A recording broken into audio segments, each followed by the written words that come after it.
Hi guys! Good day! So for today's video, gusto ko lang po sa inyong i-share ang aking helmet. Kaya sa mga naghahanap po ng magandang klaseng helmet dyan guys, panoorin mo itong video na to.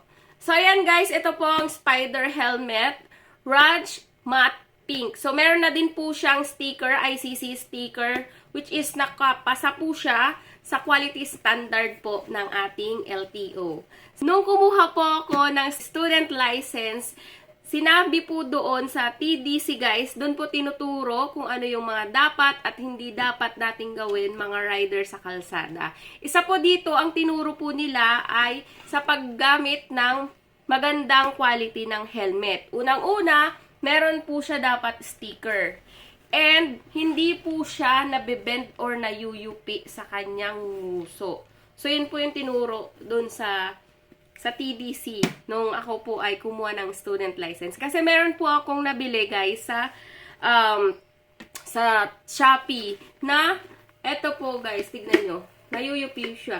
Although, ito po ay half-face helmet. So, hindi ko pa ito nagagamit guys. Ayan. Kasi, bumili ako dito, gawa nung yung commercial nila is yung pinupukpok sa, pinupukpok sa mga metal, ganun, tapos hindi siya nababasag. Pero, budol siya, guys. So, kayong bibili sa ganun. Kasi, ito po yung dumating.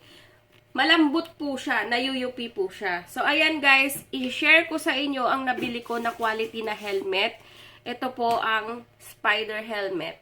Marami pong klase to and maraming kulay po ang pagpipilian nyo doon. So, ilalagay ko na lang po dyan yung shop nila para doon po kayo bumili. Ayan guys, para hindi po kayo mabudol katulad ko nung nakaraan. So, meron po siyang dalawang visor guys. Ayan, dual visor po siya. Ayan po, pag inangat po natin ito, meron po siyang visor sa loob. So, ito lang po yung i-slide nyo. Ayan, para bumaba po yung visor sa loob. Ito po yung mas ginagamit ko. Dahil may malaking airflow po siya or makakapasok po yung hangin. Pero pag mabilis po ang patakbo nyo, ito po yung gagamitin nyo. And sa visor naman po sa labas, is dalawa po siya. Meron po silang free na free clear visor. So, ito naman guys, yung clear visor is mas advisable po siyang gamitin kapag gabi para mas makita mo pong maliwanag ang daan. So, pag tanghali naman po, magandang gamitin is yung black kasi may sun protection ka po. Extra protection for your face. So, yun lang guys. I-click nyo na lang po yung yellow basket dyan para maka-avail na din po kayo. So, ayan guys, Spider helmet.